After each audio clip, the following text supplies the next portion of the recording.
Hello everyone. आज की class में हम करेंगे क्लास 9th के मैथ्स का चैप्टर नंबर 1 नंबर सिस्टम्स। सबसे पहले चैप्टर के लिए हमें पता होना चाहिए कि इंट्रोडक्शन क्या है। तो सबसे पहले देती हूँ मैं इंट्रोडक्शन, यानी कि हमें क्या क्या टर्म्स जानने की ज़रूरत है। सबसे पहला, ये तुम बचपन से करते आ रहे हो, बेसिक से हैं, बट फिर भी सबसे पहले पता होना चाहिए नेचुरल नंबर्स कौन से होते हैं। नेचुरल नंबर्स वो होते हैं जिनकी स्टार्टिंग 1 से हो, जैसे 1, 2, 3 एंड सो ऑन, सारे इसके बाद, मतलब जो स्टार्टिंग जिनसे 1 हो वो नेचुरल नंबर्स। उसके बाद होते हैं होल नंबर्स। होल नंबर्स वो होते हैं जिनकी स्टार्टिंग 0 से हो, 0, 1, 2, 3 एंड सो ऑन। तो जिनकी स्टार्टिंग 0 से हो वो हमारे हो गए होल नंबर्स। थर्ड हमारे होते हैं इंटीजर्स। इंटीजर्स होते हैं वो जो माइनस वाले भी हों और प्लस वाले भी हों। तो इसमें -1, -5, माइनस का कुछ भी नंबर और प्लस का भी कोई भी नंबर हो तो वो इंटीजर्स में आएगा। फोर्थ अपना आएगा रैशनल नंबर्स। रैशनल नंबर्स वो होते हैं जो p/q के अपॉन की फॉर्म में हो और q is not equal to 0। इसका मतलब क्या है? इसका मतलब जो भी नंबर p/q हो, p/q मतलब अपॉन में आ रहा हो, जैसे 2/3, 1/2, ऐसा कोई नंबर हो तो वो हमारा रैशनल नंबर्स कहलाता है। लेकिन उसमें q 0 नहीं होना चाहिए, p 0 चल सकता है, यानी कि 0/1 हो सकता है रैशनल नंबर, बट 1/0 नहीं हो सकता, क्योंकि q यानी कि नीचे वाला नंबर 0 आ रहा है इसमें, इसलिए ये रैशनल नंबर नहीं होगा और ये होगा। ठीक है। पांचवा आता है अपना irrational. Irrational numbers. Irrational numbers क्या होते हैं?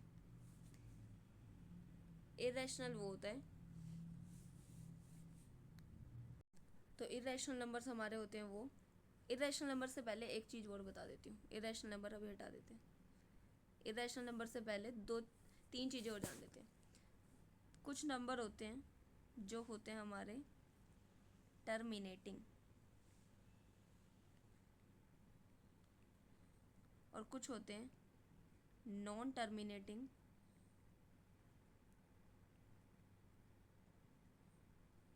रिकरिंग। इनका मतलब क्या है ये भी मैं एक एक करके बता रही हूँ। और कुछ होते हैं non terminating and non recurring. अब ये होता क्या है एक एक करके समझाते हैं। जो नंबर पूरे पूरे टर्मिनेटिंग, जो नंबर पूरे पूरे डिवाइड हो जाएंगे, जैसे कि 10 को मैंने 5 से डिवाइड करा तो आंसर हमारा आ गया 2, या फिर पॉइंट में भी आए तो भी कोई दिक्कत नहीं है। जैसे मैंने किसी भी नंबर को XYZ को मल्टीप्लाई करा, डिवाइड करा, और पॉइंट में मान लो आंसर आया 0.525, कुछ भी आ गया, मतलब पूरा सॉल्व हो गया, तो ये अपना होता है टर्मिनेटिंग।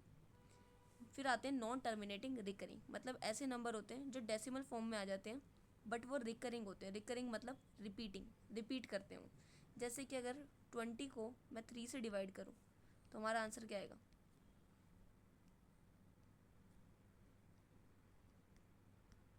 इसमें क्या हो रहा है, ये हमारा एक नंबर रिपीट हो जा रहा है 6। तो ये क्या होते हैं नॉन टर्मिनेटिंग, मतलब ये टर्मिनेट नहीं हो रहे, पूरे पूरे सॉल्व नहीं हो रहे, बट रिकरिंग मतलब रिपीट होते जाते हैं। तो जो डिवाइड हो जाए, पॉइंट में आ जाए और रिपीट होते जाएँ तो उनको कहेंगे नॉन टर्मिनेटिंग रिकरिंग। फिर एक होते हैं non terminating and non recurring. Non terminating and non recurring क्या होता है? मतलब कि जो टर्मिनेट पूरे सॉल्व भी ना हो और नॉन रिकरिंग हो, यानी कि रिपीट भी ना हो। तो जैसे कि 0.10, फिर 100, फिर 1000, एक एक ज़ीरो बढ़ती जाएगी और ये रिपीट नहीं हो रहे क्योंकि डिजिट चेंज हो रही है, 10, 100, 1000। तो ये वाले क्या होते हैं? ये होते हैं non terminating and non recurring. अब अब मैंने रैशनल बताया था, रैशनल नंबर्स में हमारे terminating and non terminating recurring वाले जो होते हैं ये हमारे रैशनल में आते हैं, और जो non terminating and non recurring है इन नंबर को हम इर्रेशनल नंबर्स कहते हैं। यानी कि इरेशनल नंबर क्या हो गए? जो कि नॉन टर्मिनेटिंग और नॉन रिकरिंग हो। ठीक है, ये हो गया अपना इंट्रोडक्शन। एक और चीज़ रह गई, एक नंबर होता है रियल नंबर्स। अब रियल नंबर्स क्या होते हैं? रियल नंबर्स होते हैं जो कि या तो रैशनल हो या इरेशनल हो। यानी कि अगर कोई रैशनल नंबर है तो भी हम उसको कहेंगे कि वो रियल नंबर हो सकता है, और कोई इरेशनल है तो भी हम उसको कहेंगे कि वो रियल नंबर हो सकता है। यानी कि इधर रैशनल और इरेशनल, उसको हम रियल नंबर कह सकते हैं। ठीक है। अब √2 √3 ऐसे वर्ड्स क्या होते हैं, वो सारे भी हमारे इरेशनल होते हैं। √2 हो गया, √3 हो गया, जो रूट से बाहर नहीं आ सकते, √5 हो गया, ये सारे हमारे इरेशनल में आते हैं। ठीक है, यहाँ पे हो गया हमारा इंट्रोडक्शन। एक बार दोबारा रिपीट कर देती हूँ। नेचुरल नंबर्स होते हैं जो 1 से स्टार्ट हो। ठीक है। होल नंबर्स क्या होते हैं, जो 0 से स्टार्ट हो। इंटीजर्स क्या होते हैं, जो माइनस में भी हो और पॉजिटिव में भी हो। रैशनल नंबर्स क्या होते हैं, जो p/q की फॉर्म में हो और 0 is not equal to 0, q is equal to not is equal to 0। Rational numbers को टर्मिनेटिंग और नॉन टर्मिनेटिंग रिकरिंग में जोड़ते हैं। टर्मिनेटिंग मतलब जो पूरे पूरे सॉल्व हो जाए, चाहे पॉइंट में आंसर आए लेकिन पूरा पूरा है। नॉन टर्मिनेटिंग नॉन रिकरिंग होते हैं, जो पूरे पूरे सॉल्व भी नहीं होते और रिपीट होते हैं उनके कुछ वर्ड्स, जैसे कि 20/3, इसमें 6 डिवाइड होता जाएगा। तो ऐसे वर्ड्स जो डिवाइड होते जाएँ वो नॉन टर्मिनेटिंग रिकरिंग होते हैं। रिकरिंग का मतलब रिपीटिंग ही होता है। रिकरिंग मतलब रिपीटिंग। फिर आता है इरेशनल। इरेशनल वो होते हैं जो non terminating and non recurring हो, जैसे कि ये नंबर, जैसे कि √2 √3 √5, ये सब हमारे हो गए इरेशनल नंबर्स। फिर आते हैं रियल नंबर्स। रियल नंबर्स वो होते हैं जो रैशनल भी हो और इरेशनल भी हो, मतलब दोनों। रैशनल वाला भी हो सकता है रियल, और इरेशनल वाला भी हो सकता है रियल नंबर्स। ये हो गया हमारा इंट्रोडक्शन। अब हम करते हैं एक्सरसाइज स्टार्ट। तो एक्सरसाइज 1.1 का क्वेश्चन नंबर 1 मैं रीड कर रही हूँ, लिख नहीं रही। क्वेश्चन है, is a zero a rational number, is zero a rational number. तो ये मैंने अभी अभी इंट्रोडक्शन में बताया। रैशनल नंबर क्या होता है, रैशनल नंबर होता है जो p/q की फॉर्म में आ जाए और q is not equal to 0 होना चाहिए। q मतलब डिनोमिनेटर। ज़ीरो इरेशनल रैशनल होगा कि नहीं होगा, ज़ीरो रैशनल होगा। क्यों? क्योंकि हम ज़ीरो को 0/1 भी लिख सकते हैं, 0/2 भी लिख सकते हैं। ज़ीरो के ऊपर ज़ीरो आ रहा है तब तक कोई दिक्कत नहीं है, वो रैशनल होगा। तो ज़ीरो रैशनल नंबर, तो इसका आंसर होगा यस। ठीक है। क्वेश्चन नंबर सेकंड क्वेश्चन में बोला है, ये वाला क्वेश्चन ईजी है काफ़ी, बट एग्जाम में आता भी है, तो ध्यान से सुनना। क्वेश्चन में बोला है, find 6 rational numbers between 3 and 4, यानी कि हमें 3 and 4 के बीच में 6 रैशनल नंबर्स निकालने हैं। नेचुरल काउंटिंग में देखा जाए तो 3 और 4 के बाद कोई नंबर नहीं आता, 3 के बाद डायरेक्ट 4 आते हैं, लेकिन यहाँ पे हमें बोला 6 रैशनल नंबर्स निकालो। रैशनल मतलब वही p/q की फॉर्म में आ सके जो, तो 3 है और 4 है, दोनों के बीच में 6 नंबर्स निकालने। हम डिनोमिनेटर में 1 लगा सकते हैं, दोनों के डिनोमिनेटर में हमने 1 लगाया। अब इस नंबर को हम किसी भी नंबर से मल्टीप्लाई कर सकते हैं। ईजी रहता है 10 से करना, तो मैंने नीचे से भी 10 से करा। दोनों का डिनोमिनेटर सेम होना चाहिए, इसका 10 हो जाएगा तो इसका भी 10 होना चाहिए। तो इसको भी 10 से मल्टीप्लाई करा और इसको भी 10 से करा। जिस नंबर को नीचे से करते हैं उसी को ऊपर से करते हैं ताकि सेम रहे। सेम यहाँ पे हमने करा, 10 10 मल्टीप्लाई करके आया, 10 1 जा 10, 10 30 3 जा 30, यहाँ पे आया 10 एंड ऊपर आया 40। अब यहाँ पे दो नंबर आ गए, क्या, 30/10 एंड 40/10। अब इनके बीच में हमारे 10 नंबर्स इजीली निकल सकते हैं, क्या, 31/10 हो गया, 32/10 हो गया, लेकिन हमें कितने चाहिए, 6 चाहिए, तो हम 6 लिख देंगे कोई भी। 33/10, 34/10, 35/10 एंड 36/10। तो हमारे 30/10 और 40/10 में 6 नंबर्स आ गए, 1 2 3 4 5 6। ये कोई भी हो सकते हैं क्योंकि दो नंबर्स के बीच में इनफाइनाइट नंबर्स हो सकते हैं। अगर आपका कोई और आ रहा हो, जैसे मैंने इसको 5 से मल्टीप्लाई करा तो कुछ और आएगा, 6 से करा तो कुछ और आ सकता है, तो कुछ भी आंसर आ सकता है। 10 से करना ईजी रहता है जनरली, तो मैंने इसलिए 10 से करा, तो ये हमारा आंसर आ गया 10 वाला। ठीक है, ये होता है हमारा क्वेश्चन नंबर 2 खत्म। अब हम करेंगे क्वेश्चन नंबर 3। थर्ड क्वेश्चन में बोला है, फाइंड 5 रैशनल नंबर्स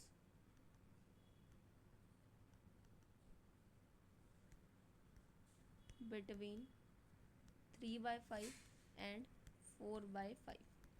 तो अब इनके बीच में हमें 5 रैशनल नंबर्स निकालने हैं, इन दोनों के बीच में। 3/5 सेम ही तरीका है, और 4/5 5 ढंग से बना दो, 1 मिनट। सबसे मेन बात होती है हमें डिनोमिनेटर सेम करना होता है। अब इसका डिनोमिनेटर पहले मल्टीप्लाई करेंगे, किसी से भी कर सकते हैं, 10 से कर लेते हैं, ईजी रहेगा। 10 से नीचे को करा तो न्यूमरेटर को भी 10 से करना पड़ेगा। सेम इधर इसका डिनोमिनेटर क्या आ गया, 50 आ गया। हमें इसका डिनोमिनेटर भी क्या चाहिए, 50 ही चाहिए।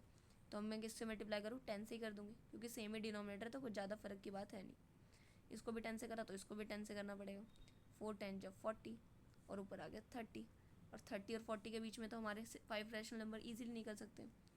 30/50 एंड 40/50, इन दोनों के बीच में 5 रैशनल नंबर्स चाहिए। 31 हो गया, 50 हमेशा निकाल लगाना नीचे, 32 हो गया, 33 हो गया, 34 एंड 35, हमारे हो गए 5 रैशनल नंबर्स किसके बीच में, 30/50 एंड 40/50 के बीच में।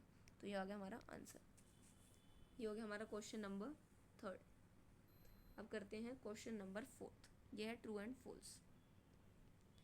फर्स्ट पार्ट है every natural number is a whole number. अब जो इंट्रोडक्शन में हमने करा था वहाँ से इससे देखते हैं। बोला क्या है, every natural number is a whole number, यानी कि जितने भी नेचुरल नंबर है वो सारे होल नंबर भी हैं। नेचुरल नंबर क्या होते हैं, 1 2 3, क्या ये सारे होल भी हैं? होल मतलब होल वाले क्या होते हैं, 0 0 1 2 3, ये होना चाहिए। एवरी नेचुरल बोला है जो कि होल भी हो, यानी कि नेचुरल वाले सारे होल में आ रहे हैं कि नहीं आ रहे। 1 2 3 सारे होल में भी आ रहे हैं, यानी कि सेम है, यानी कि every natural is a whole. तो ये वाला क्या हो जाएगा, ट्रू हो जाएगा। तो फर्स्ट का आंसर ट्रू, क्यों, मैंने बता दिया। सेकेंड पार्ट में बोला है every integer is a whole. Integer is a whole number. Integer क्या होता है, इंटीजर होता है जो माइनस में भी हो और प्लस में भी हो, वही होता है। और होल नंबर क्या होता है, जो ज़ीरो से स्टार्ट हो। तो इसका आंसर क्या होगा, क्या सारे इंटीजर होल नंबर में आ रहे हैं, 0 तो आ रहा है, 1 भी आ रहा है, लेकिन -1 तो नहीं आएगा इसमें। तो ये वाला क्या हो जाएगा, फॉल्स हो जाएगा, क्योंकि सारे इंटीजर में माइनस वाले भी हैं, वो होल तो नहीं है। ठीक है, तो ये हो जाएगा फॉल्स। थर्ड पार्ट में बोला है एवरी रैशनल नंबर, सारे रैशनल होल भी हैं। अब ये देखते होंगे कि नहीं। रैशनल क्या होते हैं, रैशनल मतलब जो p/q की फॉर्म में आ जाए, जैसे 1/2 2/3, क्या ये होल नंबर्स भी हैं। होल मतलब जो 0 1 2 3 की फॉर्म में हो। अब 0 1 2 3, अब ये थोड़ा ध्यान से देखना, जो 0 है या 1 है, इनके नीचे हम 1 लगा सकते हैं इजीली, 2/1, तो ये तो p/q की फॉर्म में आ रहा है। अगर बोला जाता एवरी होल इज़ रैशनल तो ठीक था, लेकिन बोला एवरी रैशनल इज़ होल, तो ये होगा गलत। क्यों, जैसे कि हम एग्जांपल लेते हैं 2/3 का। 2/3 है तो रैशनल, लेकिन वो होल तो नहीं हो सकता, वो ऐसी फॉर्म में नहीं आ सकता 0 1 2 3 की फॉर्म में, तो दिस इज़ रॉन्ग। ठीक है, आगे पढ़ते हैं। ओह सॉरी, ये तो आखिरी क्वेश्चन था। तो ये हो गया हमारे ख़त्म। यहाँ पे होती है हमारी एक्सरसाइज पूरी। अगर कुछ पूछना हो तो कमेंट कर सकते हो, और अच्छा लगा तो सब्सक्राइब ज़रूर करना।